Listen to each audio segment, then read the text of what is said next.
Аллилуйя, слава Господу. Аллилуйя. Давайте помолимся. Аллилуйя. Господь, просто благодарим Тебя за этот чудесный день, Господь.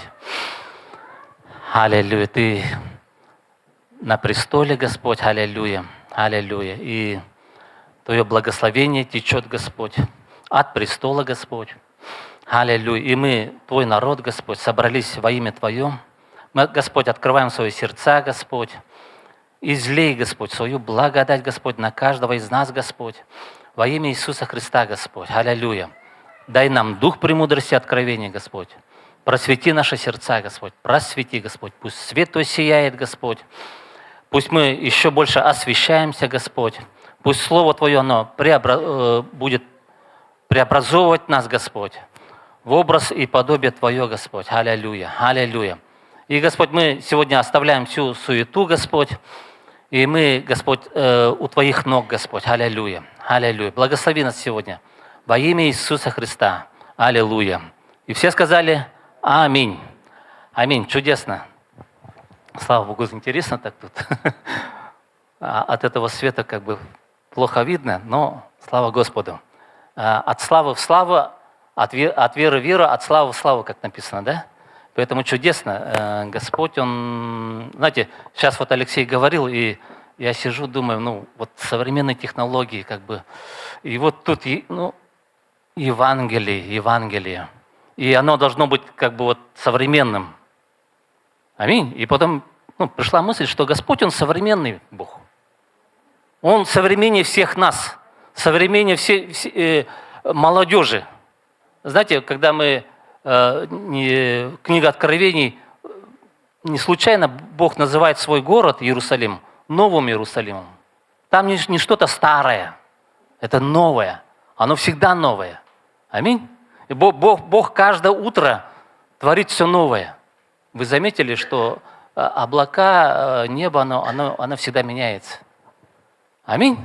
И Бог, Он и одновременно и древний, написано, что Он ветхий днями. Знаете, в этом как бы глубина, да? Но Он одновременно и самый современный и новый, новее не бывает. Аминь. Знаете, тут новые оборудование световое, да? Вот оно новое. Вот Бог, Он такой, Он Бог новизны. Аминь. И если ты чувствуешь, что какая-то есть... Вот я как будто, что-то у меня уже, как-то я смотрю назад уже, значит, я отстаю уже. А Бог, Он всегда новый. Аминь? Аминь или не аминь? Аминь. Мы придем в Новый Иерусалим. И знаете, сегодня я назвал проповедь о Церкви Христовой. Поговорим о Церкви. Что есть Церковь? Да? И сегодня хорошее вступление было, что вот современные технологии и Церковь, она должна идти в ногу со временем, чтобы донести самое ценное, что мы имеем. Аминь. Донести это вечное Евангелие. Аминь. Давайте начнем местописание. Ефесянам 2 глава, 10 стих. Ефесянам 2 глава, 10 стих. Чудесный стих. Тут написано: «Ибо мы Его творение, созданы во Христе Иисусе на добрые дела, которые Бог предназначил нам исполнять». Аминь. Смотрите, тут написано «творение», но в оригинале греческое слово стоит «поэма». Скажите «поэма». Вы знаете, что такое поэма? Это что-то, это шедевр. Знаете, Бог смотрит на свою церковь, на нас с вами, как на свой шедевр. Знаете, это что-то чудесное. Это Бог, который вложил всю свою, как бы, все свое мастерство, что ли, да, в нас. Аминь. И Он смотрит на каждого из нас, на свою церковь, как на шедевр. Мы Его поэма, мы Его творение. Аминь. И Бог, Он чудесным образом сотворил церковь.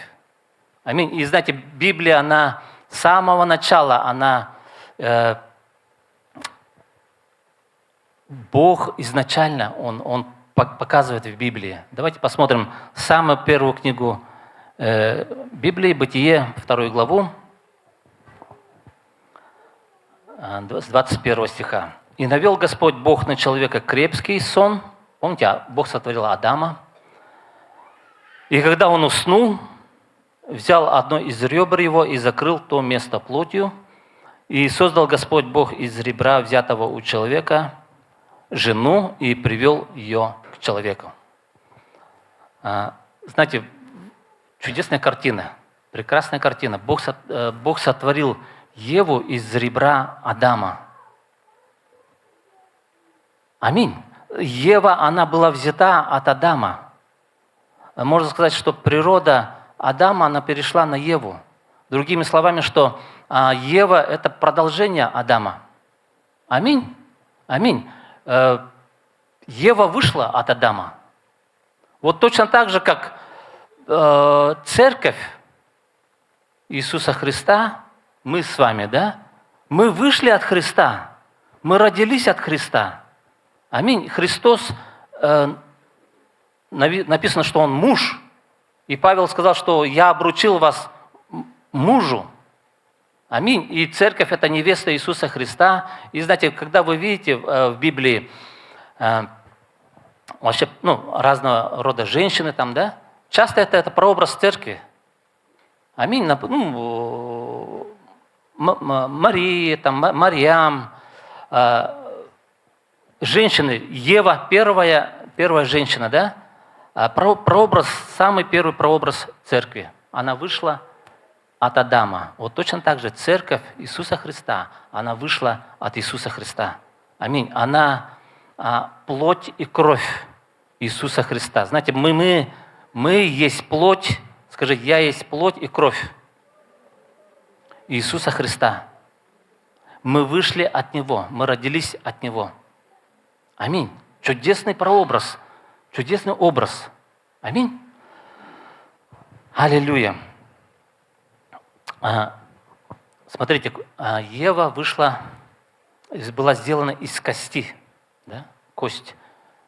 В системе прообразов кость указывает на прообраз жизни воскресения Иисуса Христа. Давайте вот посмотрим местописание, исход, то есть Иоанна 19 глава, 34 стих. Иоанна 19, 34. Иисус висел на кресте, помните, да? И один из воинов пробил копьем. Почитаем. Но один из воинов копьем пронзил ему ребра, и тотчас истекла кровь и вода. Иисус был пробит копьем в бок, да? В самое сердце. Оттуда вышла кровь и вода. Это точно так же, как Бог, Он с самого начала пророчески сотворил, как Еву, вот точно так же, когда Бог Иисуса был пробит, из ребра Иисуса Христа, в это время родилась, я верю, родилась духовная церковь. Аминь. Вышла Ева. Аминь. И потекла кровь и вода. И кровь указывает на искупление. Аминь. Только посредством крови мы имеем искупление, мы имеем прощение грехов. Мы видим также, что вышла вода. И вода указывает на жизнь. Аминь. В начале искупления, потом жизнь. Все идет своим чередом. Знаете, если бы не было бы искупления, не было бы и жизни. Аминь. Но на основании искупления, на основании крови Бог теперь изливает свою божественную жизнь, которая символизирует вода, которая истекла из ребра Иисуса Христа, из бока, когда Он был пробит. Аминь. Вот точно так же, как Ева была сотворена из кости, вот точно так же церковь, она сотворена тоже от Иисуса Христа, она вышла от Него. Аминь. И мы имеем божественную природу. Аминь. Мы точно такие, мы есть образ и подобие Иисуса Христа. Как чудесно. Аминь. Чудесное просто откровение. Аллилуйя. Слава Господу. И знаете, один из прообразов также знаете, Бог постоянно показывает вот эти вот картины, что Он как бы хочет нам всем внушить, показать, чтобы это запечатлелось в нашем сердце, и это видно по всей Библии, и Он разными образами, многообразно все это пытается нам донести, чтобы это было запечатлено в наших сердцах, вот эта центральная линия, которую Бог называет божественное домостроительство. Давайте посмотрим местописание, Исход 17 глава, 6 стих. Один из символов, который, то есть история, которая произошла тогда, во времена Моисея, когда он выводил народ из Египта, и вот они в пустыне, и знаете, народ, он проголодался. Можно картину еще, кстати говоря, показать. Ну ладно, вначале почитаем. И народ подошел, народ начал роптать, и Бог сказал Моисею: Моисей, возьми жезл и ударь по этой скале. И Моисей что сделал? Он подошел и ударил по этой скале, и потекла вода. Давайте почитаем. И вот я стану перед тобою, там на скале в Хариве, и ты ударишь в скалу, и пойдет из нее вода, и будет пить народ. И сделал так Моисей в глазах старейшин израильских. Давайте вот картину посмотрим. Сегодня утром я наткнулся в интернете на документальный фильм про археологи. Они там искали все эти места, гора Синай, знаете, это в Аравии, да, Саудовская Аравия, по-моему, да, и там, конечно, местные власти, они мешали, но археологи все-таки туда пробираются, просачиваются каким-то образом. Бывают моменты, что приходят вот эти там воины, и они там все в виде их уничтожают, но все равно все это просачивается. И смотрите, вот эта скала, она там есть. Аминь. Это реальные, как сказать, то, что происходило в книге «Исход», это реальные события. Аминь. И знаете, там есть место Мерива, там, где 12 пальм, может быть, вы помните эту историю, и они там пили, народ израильский пил, и когда они подошли в это пустынное место, они возроптали, и Моисей ударил, и оттуда понеслась вот эта вот вода. И знаете, что интересно, вот эта скала немножко находится на возвышенности, там никак природным образом не могло быть воды. Но когда они, если приглядеться, это явно видно, что от этой скалы пошла вода. Есть русло, есть камни, которые были обточены этой водой. То есть это было сверхъестественно. Бог просто взял вот эту скалу, разрубил, рассек, да, и оттуда потекла вода. Аминь. И вам что-то это напоминает, нет? Напоминает. Аминь. Это тоже указывает на крест Иисуса Христа. Знаете, Иисус был рассечен ради нас. Он был рассечен для того, чтобы живая вода, она потекла. Можно сказать, от креста течет вот эта живая вода. Аминь. Знаете, от престола, на котором сидит Агнец, течет живая вода. Оно в каждом из нас, оно в нашем духе. Аминь. И сегодня мы прославляли Господа. Знаете, для меня чудесная просто группа прославления, чудесное просто место, хочется просто поклоняться. Знаете, это похоже на то, что я постоянно вот в такой обстановке, я центруюсь опять. Аминь. Я опять пытаюсь, чтобы Бог был в самом центре. Аминь. Потому что, знаете, мы живем в этом мире, и часто мы что делаем? Такое ощущение, что мы расфокусируемся. Мы просто уходим в суету, мы теряем фокус. И слава Богу за вот эти собрания, когда мы собираемся, когда мы поклоняемся Господу, наконец-то мы начинаем опять ставить Бога в центр. Аминь. Что мы должны постоянно этим заниматься, чтобы Бог был в центре нашей жизни. Аминь. И из Бога, который в нас, уже начинает проистекать наша жизнь. Аминь. Аминь. Вот что значит Божье домостроительство. Аминь. Как Павел он говорил, что это тайна, которую Бог сокрыл как бы со времен, открытую в последние времена, о Божьем домостроительстве, он об этом говорил. То есть Бог, он движется в соответствии со своим божественным планом. Аминь. И знаете, я как бы маленький как бы секрет раскрою. Хочешь, чтобы в жизни у тебя было все хорошо, чтобы все было гармонично, чтобы все было получалось у тебя? Секрет. Хотите? Живите вот в соответствии с этим Божьим домостроительством. Аминь. Это греческое слово «айкономия». Аминь. Как только мы отходим от этого, у нас получаются проблемы. И мы даже можем и не заметить. Мы думаем, это само собой приходит. Но если начинается, ты подумай просто. Как-то написано, что как там, в тишине, будьте в тишине, да? Будьте в тишине, успокойтесь, аминь, поразмысли на ложах ваших. Аминь. И тогда ты опять центруешься, ты опять ставишь Бога в центр своей жизни.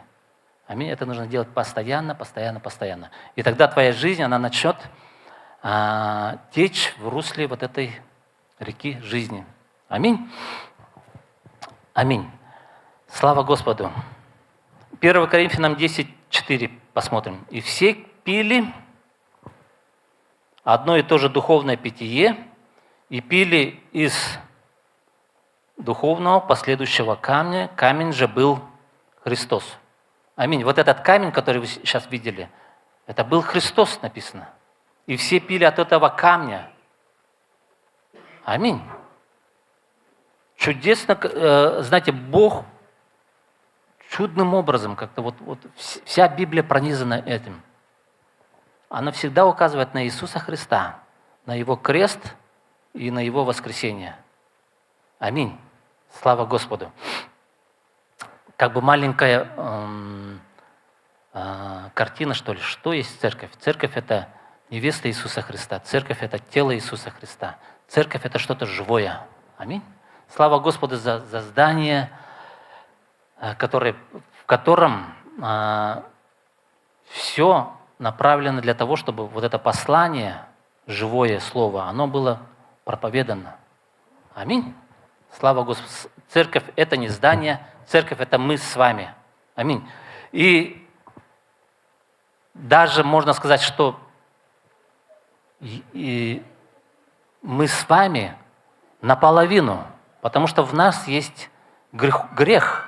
Согласитесь, в каждом из нас есть грех, и Бог сказал, что Павел, он говорил, что все мы много согрешаем. И разве это церковь? Нет. Церковь это что-то божественное, которое Бог вложил в каждого из нас. Вот что такое церковь. Это нечто живое. Это не что-то механистическое, это не что-то заложенное в нашей памяти. Аминь. Это что-то живое, живое слово, которое Бог насадил в каждом из нас. И теперь, знаете, Бог, Он, как написано, Павел насадил, Аполлос поливал, но взрастил Господь. Аминь. Церковь – это что-то живое. Это живой организм. На самом деле это Христос. Аминь. Христос глава, а мы тело. Аминь. Ну, вопрос такой, как теперь тогда воспроизводить вот эту церковь? Я сказал, что это что-то живое, это живой организм. И вы заметили, что нечто живое внутри нас. Аминь. Сегодня утром обязательно Бог стучался каждому из нас. В наши сердца. Тук-тук-тук-тук, сестра, просыпайся. Чудесный день. Как здорово. Жизнь начинается. Аминь. Брат, просыпайся. Дитё мое драгоценное. Аминь. Я сотворил новый день для тебя. Аминь. И мой народ собирается. Давай, собирайся тоже. И Дух Святой, Он стучит в наши сердца. Аминь. Это что-то живое. Но, может быть, мы даже и не замечаем, мы можем по привычке приходить в церковь. Но, знаете, когда мы отходим от Бога, Бог может еще сильнее стучать. Он скажет: брат, ты не должен так делать. Ты раздражаешься.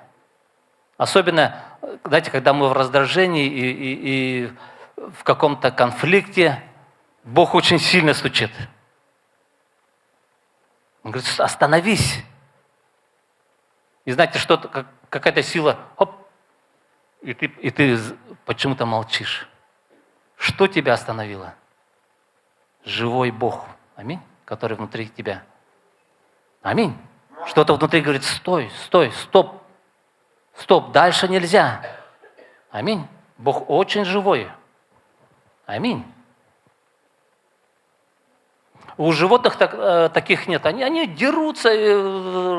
Я иногда там по видео там выходит, там львы только так там раздирают, никаких там угрызений совести, ничего нету. Там все вот так вот. И животные, они почему-то не поклоняются. Они просто наелись и ложатся спать, и все. Они удовлетворены. Они наелись, и все хорошо. Но человек так не устроен. Аминь. Что-то живое внутри нас есть. Чего-то не хватает. Даже если я наелся, внутри есть что-то внутри говорит, да? Внутри что-то говорит. Надо помолиться. Аминь. Надо прибыть в Слове. Аминь. И когда я послушаюсь вот этому внутреннему голосу. И теперь я хочу такое сказать, что не надо искать голосов таких внешних. Это очень опасно. Не ищите внешних голосов. Я часто слышал, что Бог там громогласно, Бог крайне редко громогласно говорит. Бог в основном говорит твоим внутренним свидетельством. Внутри наших сердец постоянно этот голос есть. И он очень тихий, и к нему надо просто прислушаться. И это голос твоего сердца, это желание твоего сердца. Аминь. Аминь. Я часто замечал, что когда я хотел куда-то идти, внутри говорил: стоп, стоп, не надо. Но я, знаете, бывало: нет, я должен. Знаете, это вот уже мое такое как бы человеческое, что ли, такое, да? Я должен пойти. И знаете, я попадал в разные рода проблемы. А внутри голос-то говорил: не надо. Аминь. Аминь. Смотрите, Бог, Он живой очень. Он невидим, Бог есть Дух. И Он очень живым образом с нами постоянно общается и говорит. Аминь. Когда Слово проповедуется, внутри есть отклик. Аминь. Проповедник проповедует, Слово Божие проповедуется внешним образом, оно попадает в наши уши, и внутри что-то откликается. Есть такое? Есть. Аминь. Оно есть обязательно. Аминь. Знаете, и вот это внутреннее, оно важнее даже, чем внешнее. Внешнее оно важно.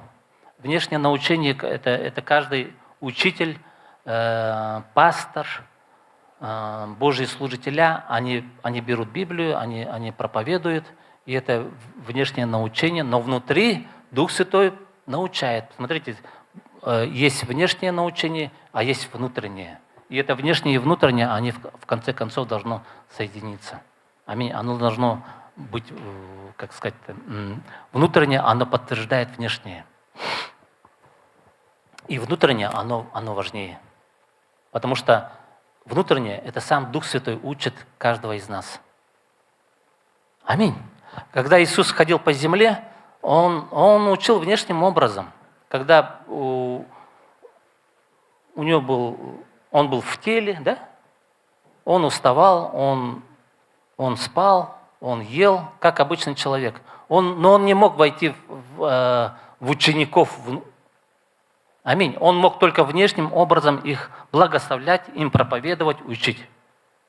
Но он сказал, лучше я пойду, потому что когда я пойду, придет Дух Божий, Дух Святой. И Он научит вас всему, чему я вас научил, и наставит вас на всякую истину. Аминь. И вас не надо учить уже, потому что само внутреннее, оно будет вас учить. Аминь. На самом деле, то, что проповедуется, оно заложено внутри каждого из нас. Но это нужно чуть-чуть, чтобы наш разум умел, что ли, координироваться с нашим духом. Аминь. Дух первичен. Дух первичен. А разум, он должен обновляться. Потому что наш разум, он очень привык, что ли, жить без Бога. Наш разум стал таким своего рода Богом таким. Но Бог говорит, мы должны подчиниться своему духовному, внутреннему человеку. Аминь. Аминь. Но как воспроизводится церковь? Через слово. Я как бы маленький подзаголовок сделал и написал: полюби слово. Полюби слово. Слово Божье. Библию. Аминь. Потому что Слово Божье, оно живое, оно полно жизни, мудрости, оно все, в чем мы нуждаемся, это в Слове Божьем. Давайте вот место Писания посмотрим.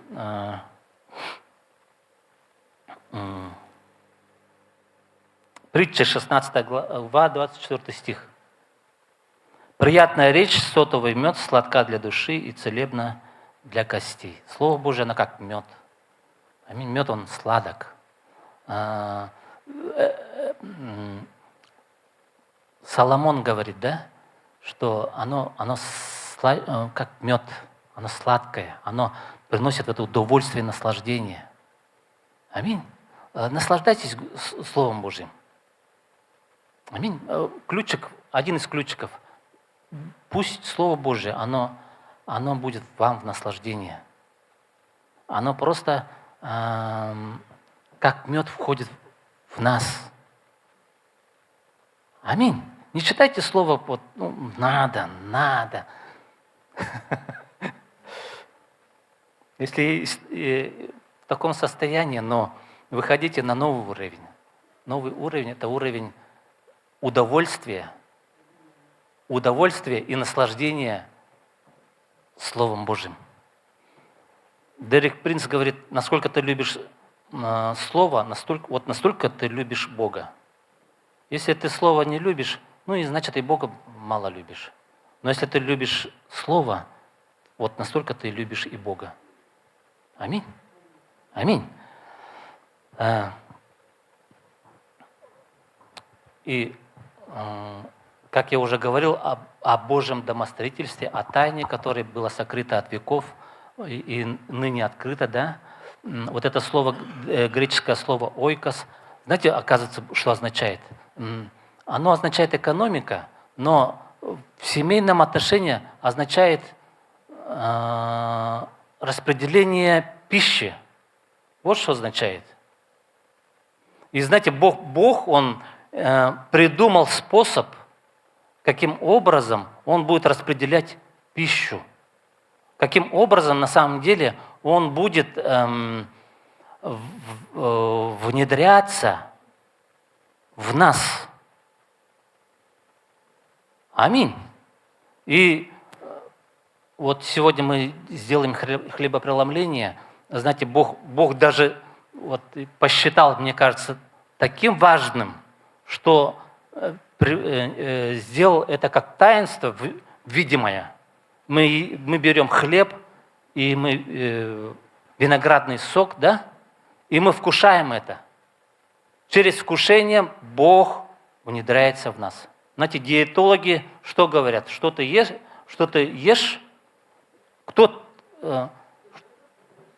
ты то, что ты ешь. Аминь. Если ты, и тут не только физическая как бы пища, да, есть духовная пища.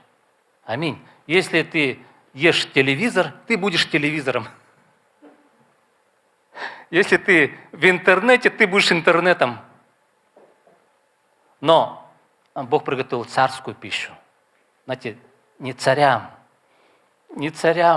сын мой. Аминь.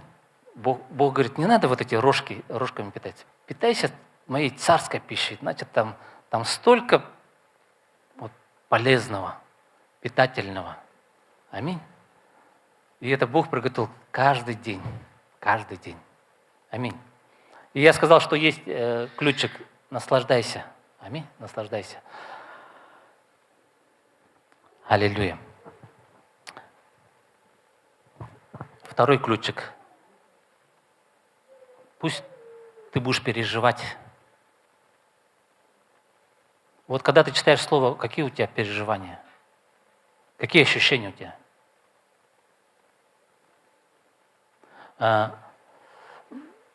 Можно вот эту картинку про хлеб?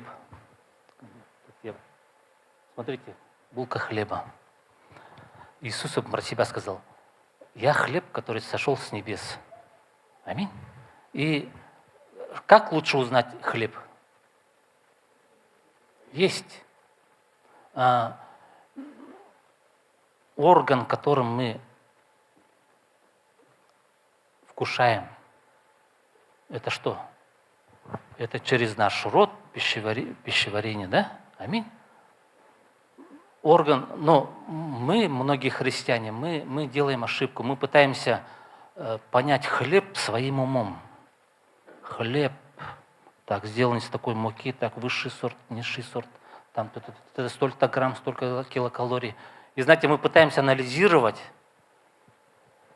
а Бог говорит, не надо, основное, то, что ты должен делать с хлебом, это кушать, питаться от него, есть этот хлеб. Аминь. Аминь. И я говорил про Божье домостроительство, да, о экономии, что это распределение пищи. И Бог сказал, вот он хлеб. Ешьте, ешьте. Аминь. Через вкушение я буду внедряться в вас все больше и больше. И ты будешь меняться чудесным образом. Знаете, Бог, Он может сотворить за месяц то, что ты потратишь годы, работая над своим характером. Когда хлеб жизни, оно войдет в тебя, ты поменяешься, сам того не заметив. Я говорю, Бог может за месяц твою жизнь так преобразовать, на который ты можешь потратить многие годы. Аминь. Если ты очень качественно возьмешь Слово Божье, и ты будешь наслаждаться этим Словом. Если есть переживания, то есть вот тогда ты правильным образом пережевываешь Слово Божье. Аминь. Не просто какой-то анализ, а ты наслаждаешься. Знаете, когда у меня впервые откровение пришло об этом, я думал, о, вот это да! Все, я беру. У меня был Псалом 22. Я шел по улице. Я наслаждался, Господь, Ты мой пастырь. Я ни в чем не буду нуждаться. И эти слова так меня вдохновляют, чуть крылья у меня не появлялись. Знаете, я шел, я летел просто. Ты водишь меня к водам тихим. И тут нету никаких супердуховных там откровений. Я просто переживал Слово. Я живым образом принимал это Слово. И оно преобразовывало меня, преобразовывало.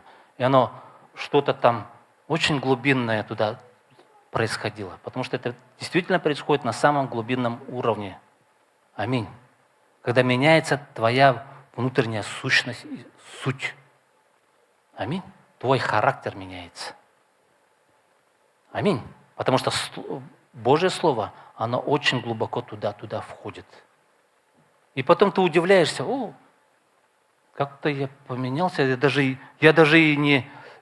что-то не особо-то и не старался. А слово подействовало.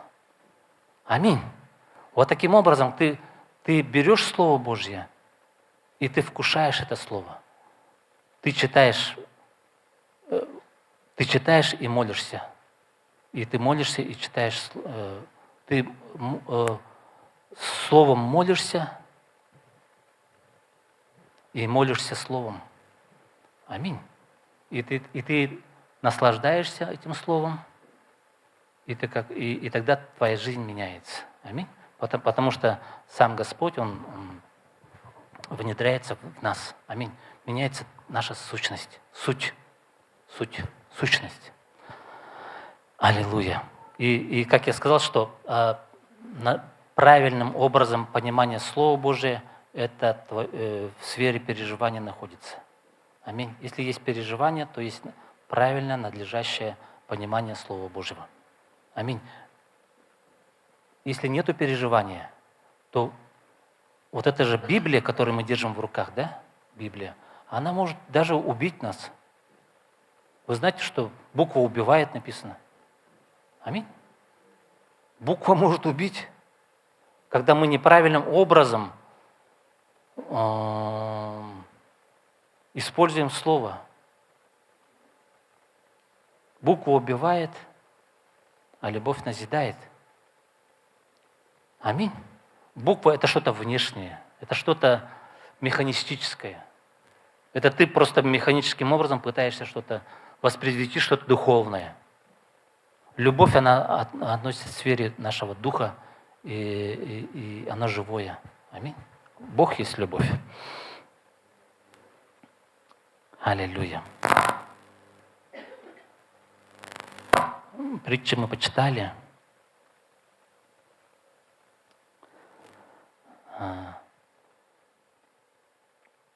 Знаете, когда я первый раз мне попала Библия, я начал читать Матфея, потом Марка, все по порядку. И когда я дошел до Евангелия от Иоанна, ух ты, вот это да. Оно какое-то, вы заметили, что Евангелие от Иоанна, оно чуть-чуть другое.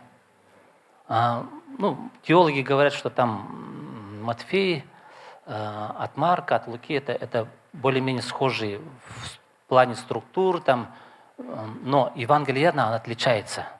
Можно сказать, что Евангелие от Матфея, Луки и Марка, оно дает подступ, что ли, к Евангелию от Иоанна.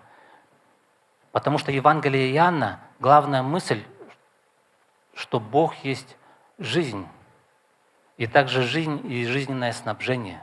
Аминь. Именно в Евангелии от Иоанна говорится о хлебе жизни, о воде жизни, о дыхании. Аминь. Все это относится к жизни. Аминь. Потому что для поддержания жизни нужно питание, нужна вода. Аминь. И также мы дышим. Аминь. И Иоанн говорит, там написано, что слова, которые я говорю, суть дух и жизнь. Слова, которые Иисус говорит, суть дух и жизнь. Это именно в Евангелии от Иоанна написано. Аминь. Вот эти три Евангелия как будто бы подводят к главному Евангелию, я бы сказал. К Евангелию от Иоанна, потому что Иоанн раскрывает Бога как жизнь. Аминь. Поэтому, и тут, знаете, когда я начал читать, дух мой сразу же откликнулся. Вот это вот классно. Как так можно вроде писать? Вначале было Слово. Слово было у Бога. Слово было Бог. Знаете, Иоанн, он был, по образованию он, видать, простой, как бы такой. Он рыбаком, да, вроде был. И его речь, она простая. Я бы сказал, как будто первоклассник. Говорит, вначале было Слово, Слово было у Бога, Слово было Бог. Речь простая. Знаете, для Бога нет проблем с твоей речью. в этой простоте есть такая глубина. Думаю, вот это да. Вот Иоанн, молодец. Аминь. Потому что эти слова не простые, они божественные. Аллилуйя. Аллилуйя. И когда ты находишься в этом переживании Слова Божьего, ты касаешься самого Бога. Аминь. Слово Бога достигает тебя, твоего духа, и начинает свою работу. Чудесная работа происходит. Аллилуйя. Именно когда ты вкушаешь, вот это и называется вкушение.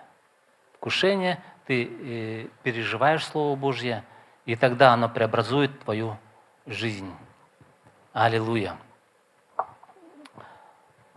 Знаете, я часто привожу пример, знаете, может там где-нибудь в деревне, да, сестра, которая, может быть, даже не училась там в каких-то библейских школах, она может Бога знать больше, чем даже те, кто учились в университетах.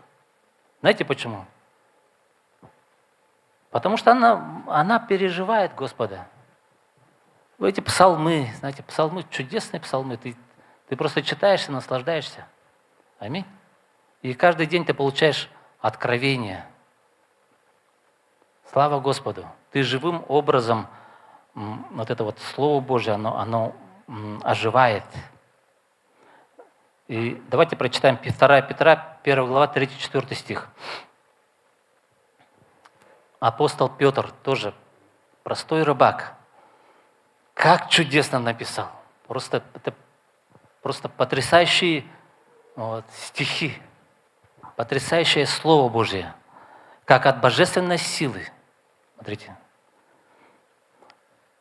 Его даровано нам все потребное для жизни и благочестия. Как от божественной силы даровано нам все потребное для жизни и благочестия через познание призвавшего нас славою и благостью, которыми дарованы нам великие и драгоценные обетования. Вот она. Смотрите. Вот эти слова, они великие, и они драгоценные обетования. Это богатство, это богатство Христово. Аминь. Вот это вот самое драгоценное, которое нам даровано великие и драгоценные обетования, дабы вы через них соделались, что? Причастниками божеского естества. Мощно. Смотрите, через вот эти драгоценные обетования, через драгоценное Слово Божье мы становимся причастниками божеского естества. Мы становимся похожими. Мы становимся причастник это как часть. Аминь.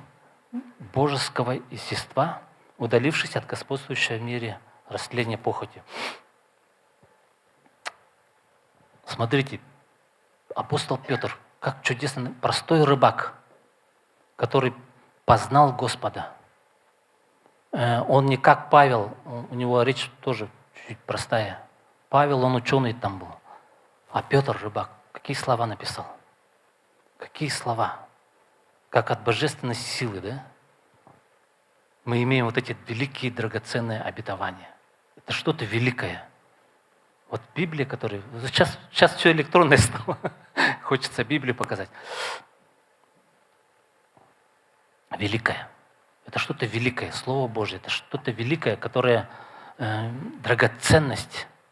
Это богатство Христово. Вот она. Самое богатство Христово. Самая суть. Знаете, есть мультфильм, там, где пчелки вот эти вот, они собирают драгоценную пыльцу, да? Нектар. Это Слово Божие, нечто вот что-то такое, наподобие этого. И знаете, мне кажется, Бог, Он ассоциирует нас с пчелами. Не с мухами. Мухи, они садятся на что-то неугодное. Но пчелы, они что делают? Они садятся на цветочек и берут оттуда самое. Мы не мухи, мы пчелы. Аминь. Мы берем нектар. А нектар — это Слово Божье. Слово Божье, которое стало твоим переживанием и твоим откровением. Аминь. И вот она, самая драгоценная. Они несут это, и получается мед. Аминь. Аминь. Будьте пчелами, а не мухами. Аминь. Аллилуйя.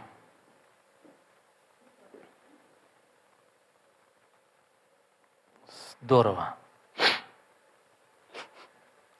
И, знаете, Божье желание внедриться, вот Бог Отец, Сын и Дух Святой, Божество, Бог хочет стать,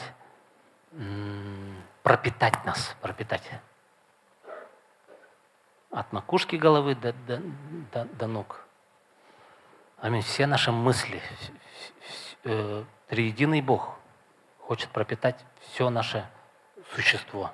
И церковь, она должна быть пропитана Богом, потому что церковь — это истинная жизнь, она в церкви.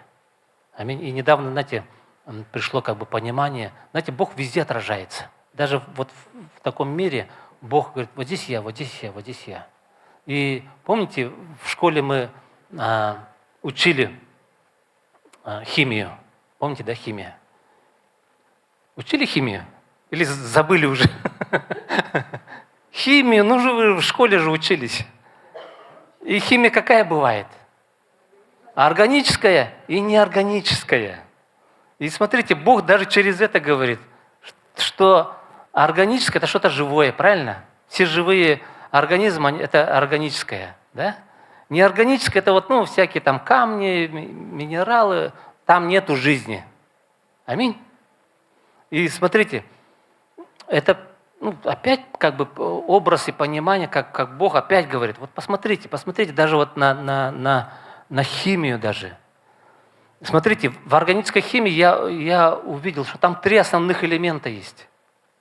Углерод, кислород и водород. Там нету 4 или 5, 3. Опять это указывает на нашего триединого Бога. И все там, знаете, они в разных там пропорциях как бы смешиваются, углерод, кислород, водород. И получается какой-то живой какой-то организм. Аминь. И это опять-таки прообраз. Бог говорит: я Бог Отец, Сын и Дух Святой. И я хочу просто быть вашим составом вообще. Аминь. Триединый Бог, Бог Отец, Бог Сын, Бог Дух Святой. Он хочет пропитать нас и быть нашим составом или элементом вообще. Аминь. Нашей природой. Аминь. Мы должны быть пропитаны Богом. Аминь. И куда ты пришел, Бог с тобой пришел. Бог в тебе пришел. Аминь или аминь?